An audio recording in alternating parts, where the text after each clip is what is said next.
हरि ओं श्री गुरुभ्यो नमः।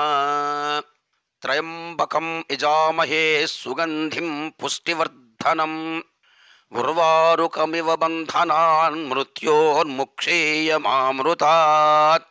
శివపురాణం 14వ రోజుకి స్వాగతం. ఈరోజు ఈ కథలో ప్రథమంగా వల్లీ కళ్యాణం చెప్పుకుందాం. సూతుడు శౌనికాదులకు చెప్పుచున్నాడు. కుమారుడు దేవసేనతో కొంతకాలము స్వర్గముందు నివసించి పార్వతీ పరమేశ్వరులను సేవించుచు కైలాసమునకు జని అచ్చటి నివసించుచుండెను. షణ్ముఖుడు ఒకనాడు స్నేహితులను వెంటబెట్టుకుని వన విహారమునకు వెడలెను. అచ్చట నారద మహాముని కుమారుని వద్దకు వచ్చాను. కుమారుడు నారదునికి నమస్కరించి, నారద, లోకమందలి విశేషములు తెలుపమని అడిగాను. నారదుడు సంతసించి, కుమారా, అన్ని లోకములందరూ అందరూ సంతోషముతో ఉన్నారు. తారకుని బాధలు తీరి ప్రజలు సుఖించుచున్నారు. యజ్ఞ యాగాది క్రతువులను చేయించుచున్నారు. ఈ సమయముందు బెల్లపరుమున గ్రామము కలదు. ఆ గ్రామమునందు పులింద దేశమునకు రాజధాని అయిన పులిందుడను బెల్లరాజు పరిపాలన చేయుచుండెను. అతడు ఈశ్వర భక్తుడు. బిల్లులు తమ రాజయందు అమితమైన భక్తి కలిగి ఉన్నారు. పులిందరాజు సంతతి లేక ఈశ్వరుని ప్రార్థించాను. ఒకనాడు పులింద దంపతులు వన విహారము సల్పుచుండగా శివుడను మహర్షి తపమాచరించుచుండెను. ఆ సమయమున మృగమిదనము సంయోగము గావించను. ముని మనస్సు చెలించను. అంత ఇంద్రియ పతనమయ్యను. అది పచ్చిక యందు పడెను. ముని వేరో స్థలమునకు వెడలిపోయాను. ఆడమృగము ఆ పచ్చికను తిని ముని వీర్యమును కూడా భుజించను. తోడనే గర్భము ధరించి సద్యో గర్భమున ఆడు శివుణ్ణి కనెను. అచ్చట మృగమచ్చట నుండి వెడలిపోయాను. పులిందుడు ఆ ఆడ శిశువును చూచి ఆశ్చర్యముతో ఎత్తుకుని ముద్దాడి భార్యకిచ్చను. ఆమె శిశువుని ఎత్తుకోగానే పాలిచ్చాను. ఆమె వింతపడి భగవంతుని ప్రార్థించి శిశువునకు పాలిచ్చాను. బిల్లా దంపతుల ఆ శిశువును గారాభముగా పెంచుచుండేది. ఆ బాలికకు వల్లి అని పేరు పెట్టిరి. ఆ వల్లి అతి సౌకుమార్యం గల సుందరాంగి. ఆమె సౌందర్యమును వల్లింపజాలవిది. ఆమె నీకు భార్య కాగలదు. బ్రహ్మదేవుడి విషయము నాతో చెప్పి ఉన్నాడు. కానా నీవు ఆమెను పెండ్లాడి సుఖమును అనుభవింపమని పలికాను. నారదుడు కుమారి వద్ద సెలవు గైకొని బిల్లరాజుకు పులిందుని ఇంటికి వెళ్ళాను. పులిందుడు నారదును గౌరవించి సుఖాసనం చేసి కుమార్తెను భార్యను పిలిపించి నారదునికి నమస్కరించాను. పులిందుడు వల్లిని తొడపై కూర్చోబెట్టుకుని నారదునితో తన ముద్దుల కన్యకు తగిన వరునిది ఎచ్చట లభించును అని అడిగాను. నారదుడు పులిందుని మాటలు విని కన్య లక్షణములు చూచి, బిల్లరాజా, నీ కుమార్తె దినవరుడకు కుమారస్వామిని తోచుచున్నది. త్వరలో కుమారుడు వన విహారమునకు వచ్చి నీ కుమార్తెను చూచి మోహింపగలడు. తప్పక మీకీ బాంధవ్యములు చేకూరగలదు అని పలికి లోక సంచారమునకు వెడలిపోయాను. కుమారుడు నారదుడు చెప్పిన వల్లీ సౌందర్యమును తలచుచు ఆమె యందు మోహము వదిలి విరహము పొంది అనేక రీతుల మన్మధుని దూషించుచు నారదుని తలచుచు వల్లీ సౌందర్యమును మననము చేయుచు తల్లిదండ్రులు దేవసేన అంగీకరించినచో లేదో అని సంశయపడుచు తుదకు వల్లియను కన్యను చూడ నిశ్చయించి బిల్లులపుర సమీపమున వనమందు విహరింపబోయాను. వల్లీ కన్య నారదుని వాక్యములు విని విహరింపబోయాను. వల్లీ కన్య నారద వాక్యములు విని విరహవేదన భరించలేక కుమారుడెప్పుడో ఏతించునని అనేక రీతులు ఆలోచించి చెలికత్తులను వెంటబెట్టుకుని వనవిహారమునకు పోయాను. వల్లీ కన్య పక్షులు మృదు మధుర నిస్వనంబులు మనంబును ఆవేదన పరుచుకుని విరహవేదన పొంచుచు కుమారునికై నిరీక్షించుండెను. కుమారుడును పరివారముగా ఆ వనమునకే వనవిహారమునకు వచ్చి వేరొక చూత వృక్షము కింద వల్లి కన్యను దలంచుకొనుచు విహరించుచుండెను. వల్లి పరిచారికులతో చతురాంగి వల్లియను కన్యను తలచుచు విరహవేదన పొందుచున్న కుమారుని దరిజేరి వారిని కృషులు ప్రశ్న అడిగిరి. ఈ వనమును పులియందు వనము, ఇచ్చట పురుషులు విహరింపకూడదని పలికిరి. కుమారుడిని చతురతను చూచి తాను కుమారుడని ఈశ్వరుడు పుత్రుడనియు చెప్పి వల్లీ కన్యను గురించి తనకు తెలియజేయమని పలికాను. చతురవల్లి కన్య పుట్టవలోనకు విషయములను పూసగుచ్చినట్లు కుమారునికి తెలియపరిచెను. వల్లీ కళ్య పెళ్లి విషయమై కుమారునికి చిత్రతతో ప్రస్తావించను. చిత్రత షణ్ముఖునితో నారదుడి వచ్చి పలికిన సంగతులు తెలిపి వల్లీ కలియునటకు తెత్తునని వెడలిపోయి ఆమెను కొనివచ్చి కుమారుని ఎదుట నుంచెను.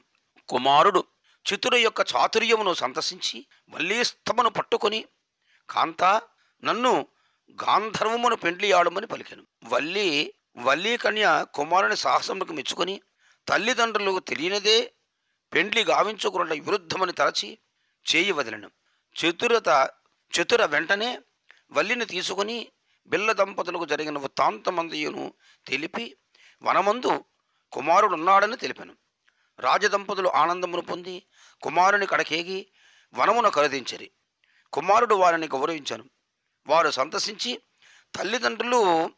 తల్లిదండ్రులకు కబురం పెదమని అంతవరకు పురంబున విడుదల చేసి ఉందుమని చెప్పి గృహమునకు జనిరి. పులిందుడు తన బంధువులను ఈశ్వరుని వద్దకు పంపి కుమారునికి తన కుమార్తె వల్లీ నిమిత్తము వర్తమానం పంపెను. పార్వతీ పరమేశ్వరులు సంతసించి బంధువర్గముతో పులిందుని సమీపించి వానిచే గౌరవింపబడి అతి వైభవముగా కుమారుని పెండ్లి గావించి మగుడ వల్లీదేవిని గూడి కైలాసమునకు చని సుఖించిరి అని సూతుండు శౌనకాదులకు తెలిపాను. ఈ కథను వినువారు చదివినవారు సమస్త పాపము నుండి విడువంబడుదురు, సమస్త సుఖములు పొందుదురు, ఎవరేని కోరిన అది సిద్ధించును అని చెప్పిన సూతుని వాక్యములకు శౌనకాదృశులు సంతసించిరి. గజాసురుని వృత్తాంతము. సూతుండు శౌనకాదృశులకు ఇట్లు చెప్పసాగాను. పూర్వము నందీశ్వరుడు మార్కండేయునకు తెలిపిన చరిత్రను తెలుపుచున్నాను వినుడు. మునుడారా, పార్వతీ శంకరులు కైలాసముందు సమస్త గణములు సేవింప సుఖముగా కాలము గడుపుచుండిరి. ముల్లోకములందును మానవులు దేవతలు యజ్ఞాది క్రతువులు ధర్మయుక్తముగా జరుపుచుండిరి. ప్రజలు ధనధాన్య సమృద్ధి కలిగి సుఖముగా నుండిరి. ఇట్లుండగా తారకాసురుని వంశస్థుడైన గజాసురుడు రాక్షసుడు బ్రహ్మదేవుని కూర్చి ఘోరమైన తపస్సు చేసి తపమాచరించి అనేక వరములు పొందాను. తారకాసురుని శోణితపురముచే రాజధానిగా ఏర్పరచుకుని ముల్లోకములందు ప్రజలను బాధించుచుండెను. కాలధర్మములు, ఆచార వ్యవహారములు, వర్షములు, పంటలు అన్నీ సక్రమ రీతిని జరుగుచుండెను. గజాసురుడన్న యమునకు కూడా భయము కలుగుచుండెను. ఇట్లు గజాసురుడు రాజ్యపాలనము చేయుచు పరమేశ్వరుని పూజించుచు మంత్రి పుంగవులకు రాజ్యమును ఆధీనపరచి తప్పు చేసిన వారిని దండించుచు రాజ్యమును చక్కగా స్థితి ఎందుంచెను. కానీ గజాసురుడు దానవుడు కాన ప్రజలు భయపడుచుండిరి. దేవేంద్రుడు సభ తీర్చి గజాసురుని గూర్చి ముచ్చటించుచుండెను. నారద మహాముని స్వర్గమును కేతించి దేవేంద్రుని సన్నిధికి వచ్చెను. దేవేంద్రుడు నారదుని పూజించి విశేషంబులేమని అడిగాను. నారదుడు గజాసురుని పరిపాలన గూర్చి దేవేంద్రునితో పొగడ చెప్పాను. దేవేంద్రుడు గజాసురుని వల్ల బాధ నొందుదుమని భయమగుచున్నదని నారదుడితో చెప్పగా నారదుడు వల్లయని తన సంచారమునకు వెడలను. ఒకనాడు గజాసురుడు కొలువు తీర్చి అమాత్యులతో ముచ్చటించుచుండగా నారదమోని అచ్చటి కీర్తించను. గజాసురుడును నారదుని గౌరవించి వచ్చిన పని తెలుపమని అడిగిరి. నారదుడు గజాసురుని గాంచి, ఓయి, నీవు ఈశ్వరుని ప్రార్థించి వాని కడకు పోవుట కంటే ఈశ్వరుని నీ హృదయమున కట్టిపెట్టుము అని సదుపాయము చెప్పాను. గజాసురుడు గ్రహించి ఈశ్వరుని ప్రార్థించి తన హృదయమునందు సదా నివసించినట్లు వరమడిగాను. ఈశ్వరుడు భక్తవశంకరుడు కాన అట్లే లింగరూపములో గజాసురుని హృదయమందుకు పోయాను. ఇట్లు శంకరుడు ఉండిపోవుట వలన కైలాసమందు రుద్రగణంబులు శంకరుని కొరకు వెతుకుతుండిరి. పార్వతి పరమేశ్వరుని కొరకు చాలా కాలము నుండి నగరమునకు రాకున్నాడని కారణము తెలియకోరి జయ విజయులను కూడా పరిచారకులను పిలిపించి శంకరుని పిలుచుకుని రమ్మని కైలాసములకు పంపాను. కైలాసముందు శంకరుడు లేడని తిరిగి వచ్చిరి. అంతటా పార్వతి రుద్రగణములు వదిలి ముల్లోకములందు శంకర ఎచ్చుటున్నాడో తెలుసుకుని రమ్మని చెప్పాను. రుద్రగణములు పార్వతీదేవి ఆజ్ఞ గైకొని 3 లోకములు వెతికి శోణితాపురమైన కామరూపతరులై సంచరించి పరమేశ్వరుడు పార్థివలింగములో గజాసురుని హృదయమందు వసించియుండెనని గ్రహించి వచ్చి పార్వతికి విన్నవించెను. పార్వతి జనార్దనకు కౌరు పంపి శంకరుడు గజాసురుని మనంబున లింగరూపంలో ఉన్నాడని రుద్రగణంబులచే తెలుసుకుంటుని. కాన ఈశ్వరుని కైలాసమునకు వచ్చినట్టు గనుక రక్షింపమని పలికెను. అట్లు జనార్దనుడు గణపతికి ఆజ్ఞాపించను. జనార్దనుడు గణములు తీసుకుని బ్రహ్మ కడకేగను. బ్రహ్మ జనార్దనునికి నమస్కరించి వచ్చిన కార్యము తెలుపమనను. జనార్దనుడు శంకరుని వృత్తాంతం బ్రహ్మదేవునికి చెప్పాను. పిమ్మట బ్రహ్మ విష్ణు దేవేంద్రాదులు మాయారూపములతో రుద్రగణ పరిమితుండై గజాసురుని శోణితపురమునకు చేరిరి. బ్రహ్మ విష్ణు దేవేంద్రాదులు గంగిరెద్దుల పాటగాండ్రుగా వేషము వచ్చి సూర్యోదయ కాలమున శోణితపురమునకు జని ఈశ్వరుని స్తోత్రము గావించుచు తిరుగుచుండిరి. ఇట్లు కొంతకాలము జరుగుచుండగా ఒకనాడు రాజభవనముకు ఎదురుగా వీధి మధ్య గంగిరెద్దుల ఆటల పాటలను వాయిద్యములను కావించుచు శంకరుని బహువిధులుగా ప్రార్థింపజొచ్చిరి. చూపరులు బహు ఆనందమును పొందిరి. విచిత్ర ఆటపాటలను చూపించుచుండిరి. గజాసురుడు ఆ గంగిరెద్దు ఆటలను రాజభవనమునకు తెమ్మని చారులు పంపాను. అట్లే చారులు వారిని రాజసభను కొనివచ్చిరి. ఆటగాండ్రు రాజునకు నమస్కరించి నిలిచిరి. గజాసురుడు వారిని బాగా గంగిరెద్దు ఆట ఆడించమని తాను గొప్ప భగవాను మిత్రుని పలికాను. ఆ పలుకులకు కామరూపి అయిన జనార్దనుడు అనేక రీతుల చిత్ర విచిత్రముగా గంగిరెద్దులను ఆడించుచు సాంబశివ అని స్తోత్రములు కావించుచుండ గజాసురుడు వేరు ఆలోచన లేక అట్లే నిలిచిపోయాను. శంకరుడు గజాసురుని కంఠమున జనార్దన స్తోత్రములకు పింగి కంఠగతమై గజాసురుని బాధింపచొచ్చాను. గజాసురుడు తెలుసుకొని తన్ను రక్షింపమని శంకరుని ప్రార్థించాను. శంకరుడు గజాసురుని ఉద్దేశించి, గజాసుర, నీకు చావు తప్పదు, వరములు నడుగమని కోరాను. నేను నీ సన్నిధి యందు ఉండి పూజలు అందుకున్నట్లు వరమొసంగమని గజాసురుడు శంకరుని ప్రార్థించాను. గజాసురుడు కోరిన వరము శంకరుడు సంతసించి మూషికవై నన్ను నా సన్నిధి నుండుము అని చెప్పాను. అంతటా ఈశ్వరుడు గజాసురుని పొట్టలు చీల్చుకొని బయటకు వచ్చాను. గజాసురుడు అమాత్యులు సైన్యము దేవతలపై తలపడగా జనార్దనుడు చక్రము చే వారిని ఖండించాను. ఇట్లు జనార్దనుడు ముల్లోకమును రక్షించాను. బ్రహ్మ విష్ణు దేవేంద్రుడు లోనుగవారు నిజరూపధరులే శంకరునికి నమస్కరించరి. శంకరుని శంకరుడు సంతసించి జనార్దని పెక్కురీతుల స్తోత్రము గావించుచు రుద్రగణములను వెంట నిడుకుని కైలాసమునకు వచ్చి సుఖాసీనులై మహర్షులలోనగు వారిని సుఖాసీనులను చేసి పార్వతీదేవికి శంకరుడుకు గజాసురుడి సంహారము కావించి కైలాసమునకు వచ్చినాడని వర్తమానం పంపెను. పార్వతి శంకరుని రాకకు అంతకుముందే జయ అను పరిచారికల వల్ల తెలుసుకుని అభ్యంగ స్నానాదులు గావించుకుని దేవతా పూజలు చేయుటకై సింహద్వారమున లక్ష్మీ గణపతులను కావలియుంచి ఎవరిని అనుమతి లేనిదే లోపలికి రాయనవద్దని ఆజ్ఞాపించను. కొంతసేపటికి నందీశ్వరులు లోనికి జనుటకై వచ్చిరి. లక్ష్మీ గణపతి ఆటంకపరచి పార్వతి ఆజ్ఞ ప్రకారము లోపలికి పోరాదు అని చెప్పాను. నందీశ్వరుడు గణాదితో, ఓయి, నీవు నన్ను అటకాయించనేరవు, నేను ఈశ్వరాజ్ఞను చేపూని సంతరింతును, నన్ను ముల్లోకములు ఎందును ఆటంకపరచు వారు లేరని లక్ష్యము చేయక వానితో యుద్ధం ఆచరించమనను. ఇట్లు ఇరువురకు ఘోరమైన యుద్ధం జరిగాను. సింహద్వారముందు జరుగుతున్న అలజడి పార్వతీదేవి పరిచారిక వల్ల తెలుసుకొనెను. ఆ విషయమును వివరముగా విచారింపక తాను ఆజ్ఞాపించిన మేరకు నిలిచియున్న లక్ష్మీ గణాధిపతులపై యుద్ధం ఆచరించిన నందీశ్వరుని గణములపై తన దేవీ గణములను పంపెను. వారు చెలరేగి రుద్రగణములు వారిని తరిమికొట్టిరి. వారు ఆ దెబ్బలు తిని సంభాషణతో కూర్చున్న శంకరునితో చెప్పిరి. నారదుడు సింహద్వారముందలి గణాధిపులంతయు మదమెక్కి ఈశ్వరాజ్ఞను ధిక్కరించుతా అని పలికాను. రుద్రగణములు చావు దెబ్బలు తినుటయ నారదుడు పలుకోటి విని ఈశ్వరుని కోపముచే తన త్రిశూలమును పంపి లక్ష్మీ గణాధిపుల శిరస్సును ఖండించి వేశాను. పార్వతీ తాను ముద్దుగా పెంచిన లక్ష్మీ గణాధిపతులు ఈశ్వరునిచే ఖండింపబడిరని చాలా విచారంతో ఉండెను. ఈశ్వరుడు సింహద్వారమందరి కావలి కాయుతున్న గణాధిపతిని ఖండించడం వలన తనకిక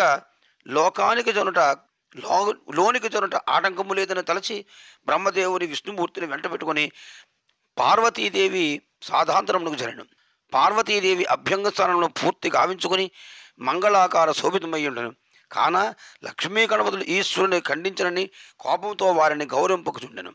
శంకరుడు పార్వతీ ఆనందమును చూసి ముగ్ధుడై ఆమెను ఓదార్చదలిచి ఆమెను సమీపించను. శంకరుని మోహము, పార్వతి నిరాదరణము జనార్దనుడు చూచి పార్వతిని ఉద్దేశించి, పార్వతి విచారింపకము, గజాసురుడు సంహరింపబడటం వలన ముల్లోకములు ఆనందపరచను పొందినవి, నీవు కావలి వరము కోరుకోమని పలికెను. ఆ మాటలు పార్వతి విని విచారము మాని సంతోషం పొంది, అన్నా, శంకరుడు అకారముగా ద్వారముందు కావలి ఉన్న గజాధిపతులను ఖండించాను, వారిని బ్రతికించి అధికారముందును గాని నా విచారమును తొలంగును అని అడిగాను. పార్వతి చెప్పిన మాటలకు బ్రహ్మ విష్ణు మహేశ్వరులు విని గజాసురునికి ఇచ్చిన వరమును జ్ఞప్తికి తెచ్చుకుని కైలాసమునకు జని గజాసురుని తలను గణాధిపతుల ముండమునకు చేర్చాను. లక్ష్మీ గణాథుడు లేచి నిద్ర నుండి లేచిన రీతిని లేచి సజీవుడే నిలబడెను. తల్లిదండ్రులను నమస్కరించాను. అట్లే ఏనుగు తలను రెప్పించి తక్కిన 20 గణపతులకు ముండములకు అతికించాను. పార్వతి తన కుమారులైన 21 లక్ష్మీ గణపతులను చూచి సంతసించాను.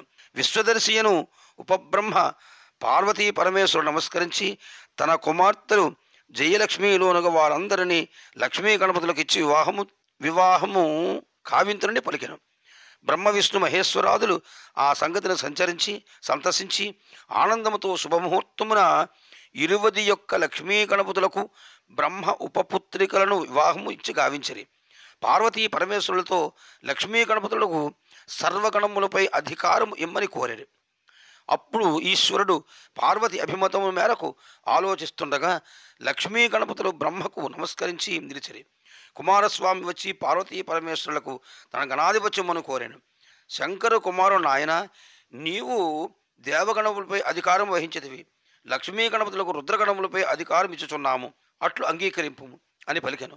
కుమారుడు అందులకు అంగీకరింపలేదు. అంతట శంకరుడు వారలతో ఇట్లను, కుమారులారా, గణాధిపత్యము మిక్కిలి గొప్పది, సామాన్యమనేది కాదు. మీలో ఎవరు భూమండల క్షేత్రములను సేవించి ప్రదక్షిణము గావించి మా సన్నిధికి చేరెదరో వారికి గణాధిపత్యం ఇచ్చదను అని చెప్పి కుమారునికి నెమలి వాహనంపై అధిరోహింపమనను. గణాధిపతికి మూషిక వాహనంపై నిలిచెను. శంకరుని మాగలకు కుమారస్వామి నెమలనెక్కి పరిగెత్తెను. గణాధిపతి మూషికం ఎక్కి వెడలను. గణాధిపతి పెద్ద బొజ్జగలవాడనని, భూమిపై సంచరించు ఎలుక వాహనమనియు, భూమండలము చుట్టి వచ్చుటకు చాలా ఆలస్యముగునని, గణాధికారం ఇచ్చుటకు ఇష్టం లేక ఇట్టి సాకు ఈశ్వరుడు చెప్పనని పార్వతితో చెప్పాను. కలిగించననియు పార్వతితో చెప్పాను. పార్వతి జనార్దనులు ఆలోచింపమని పలికాను. గణాధిపతి జనార్దనునికి మ్రోలకుంచని శంకరుడు చేసిన గణాధిపత్యమునకు ఏర్పాటు చెప్పి అందుకు తగిన సాయమును చెప్పమని ప్రార్థించాను. అందుకు జనార్దనుడు గణాధిపతితో పోయి, నీవు శివపంచాక్షరి మంత్రము 5 లక్షలు జపించి పార్వతీ పరమేశ్వరుడు నమస్కరించిన భూప్రదక్షిణ ఫలమును, స్నానదానాదుల ఫలమును కలుగునని చెప్పాను. గణాధిపతి జనార్దన మాటలు విని అట్లే పార్వతీ పరమేశ్వరుల వెనుక దర్భాసనము వేసి కూర్చుండి శివపంచాక్షరిని 5 లక్షలు జపించి పార్వతీ పరమేశ్వరులకు అర్పించి ఎదురు నిలిచాను. కుమారస్వామి గణపతి యొక్క సంచార విషయములను తెలుసుకొనుచు భూమండలమంతయు తిరిగి కడకు పార్వతీ పరమేశ్వర సన్నిధికి చేరాను.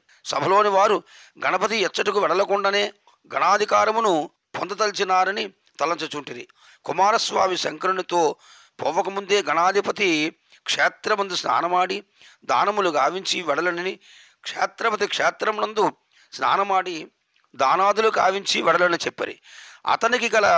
అతనికి గల శక్తి నాకు లేదు.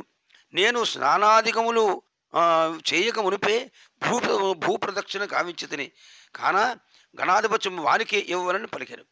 బ్రహ్మ విష్ణు మహేశ్వరాదులు గణాధిపతములకు తగినవాడని నిశ్చయించరు. పార్వతీ పరమేశ్వరులు బ్రహ్మాదులు అజ్ఞ పొంది పవిత్ర నదీతోయములచే గణపతిని చూచి, నీ సోదర గణపతులతో కూడి సర్వగణాధిపత్యం నిర్వహింపుము, అందుకు నీకు పట్టాభిషేకం చేయుచున్నామని చెప్పి అందరి అంగీకారముపై శుభముహూర్తమున గణపతికి గణాధికారం ఇచ్చిరి. అన్ని లోకముల వారు సంతసించిరి. పార్వతీ పరమేశ్వరులు గణపతిని గాంచి, కుమారా, నిన్ను పూజించిన వారు కనుకూలుడైన సర్వకార్యములందును సిద్ధి చేకూర్చి శుభప్రదుడవై ఇందువు. గణములన్నీయు నిన్ను పూజించి నీ వలన శుభములు పొందగలరు అని పలికెను. అందరూ దేవతలు గణపతి అనే వరములను, శస్త్రములను, ఆయుధములను ఇచ్చిరి. ఈ చరిత్ర చదివినను, విన్నను, వ్రాసినను సమస్త దురితములు తొలగి శుభమును పొందగలుగుదురు. కాన ఎవరికి వదరికి గణపతికి పూజ చేయుదురో వారా ఇష్ట గణపతిని పొందగలరని ఇందులో సందేహము లేదు అని సూతుడు సౌనికాదులకు చెప్పాను.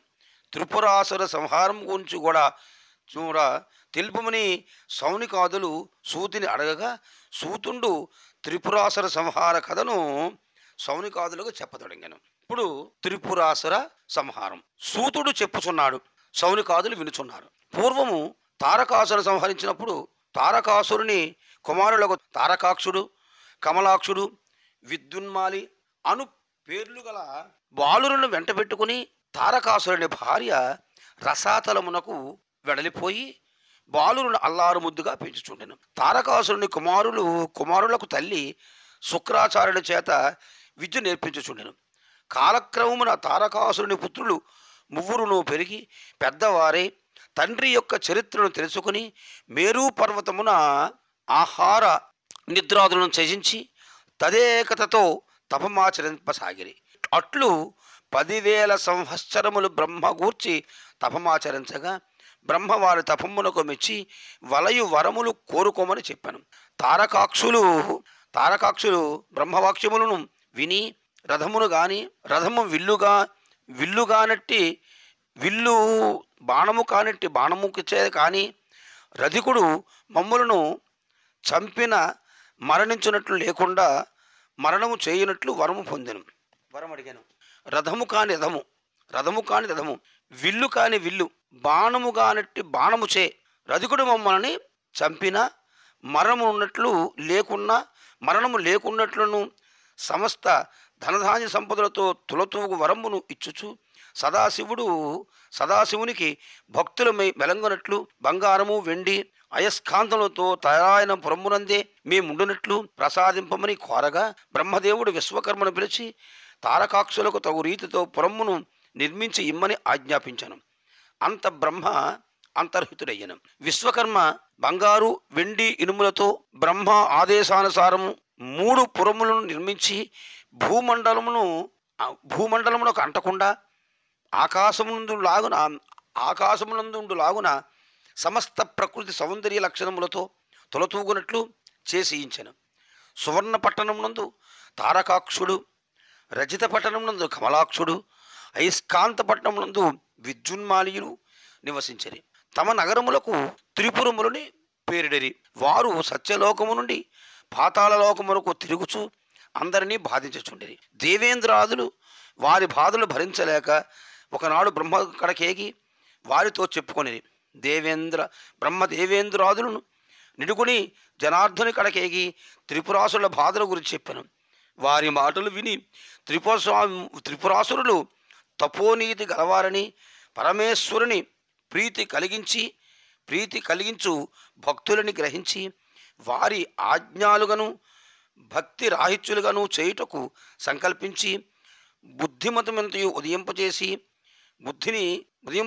బుద్ధిని వారి శిష్యులను మంత్రప్రచారమునకు కల్పించి బౌద్ధ గ్రంథములను తయారు చేయించి త్రిపురములకు పంపి వారి కర్మశూన్యమగునట్టు భక్తి రాహిత్యులుగాను కావింపుడని జనార్దను ఏర్పరచను.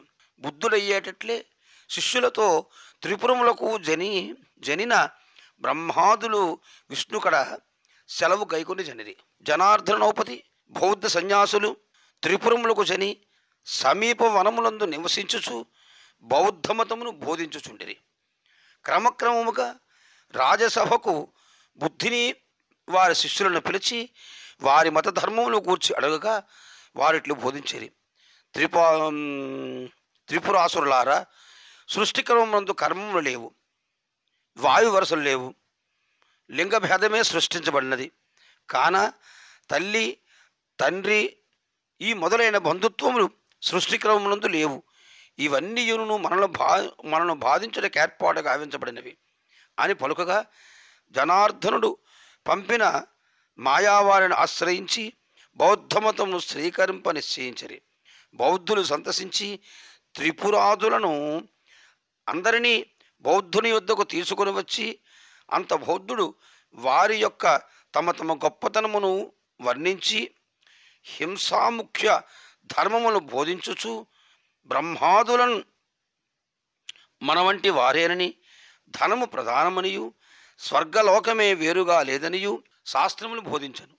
త్రిపురాసురులు తమ ప్రజలతో సహా కర్మశూన్యులై నిత్య కర్మములను వదలి వేదబాహ్యులై అజ్ఞానులై సంచరింపసాగిరి. అందువలన వారికి వారింత కాలమునకు సంపాదించిన పుణ్యలేశము నశించినది. జనార్దని విషయములు గ్రహించి భూదేవిని రథముగాను, సూర్యచంద్రులను రథములుగాను, వేదములు 5 5 గుర్రములుగాను, రథచోదకుని గాను, బ్రహ్మను రథచోదకుని గాను, మేరూపర్వతను విల్లుగాను, ఆదిశేషువును నారిత్రాడుగాను కల్పించి తానే నారాయణాస్త్రముగా ఏర్పరచుకుని పరమేశ్వరుని రథమందుంచి త్రిపురులను కొట్టించను. ఆ బాణఘాతములకు త్రిపురములు భస్మమయ్యను, ముల్లోకములు సంతసించాను. జనార్దనుడు బుద్ధిని చూచి, ఓయి నీ శిష్యులతో కలియుగం వచ్చునకు పాపులకు ప్రదేశమును నివసించు, కలియుగంబున ప్రారంభమున నీ ఇచ్చ వచ్చినట్లు సంచరింపమని చెప్పి పంపివేశాను. బ్రహ్మాదులు జనార్దనుని సెలవు కైకొని ఎవరి ఇండ్లకు వారు జనిరి. మునులారా, ఈ త్రిపుర సంహారము చదివినను వినను వ్రాసినను సమస్త దుఃఖమును నశించి సుఖింతురని సూతుండు సౌనికాదులకు చెప్పగా వారు సూతుండు జలంధరుని చరిత్ర చెప్పమని అడిగిరి. అంత సూతుండు సౌనికాదులకు ఆ దానవుని కథ చెప్పసాగెను. ఈ రోజుకి ఇది సమాప్తం. ఓం సహనావతు సహనౌ భునక్తు సహ వీర్యం కరవావహై తేజస్వినావధీతమస్తు మావద్విషావహై. ఓం శాంతి శాంతి శాంతి. సమస్త లోకా సుఖినో భవంతు. సుఖీ భవ సుఖీ భవ సుఖీ భవ.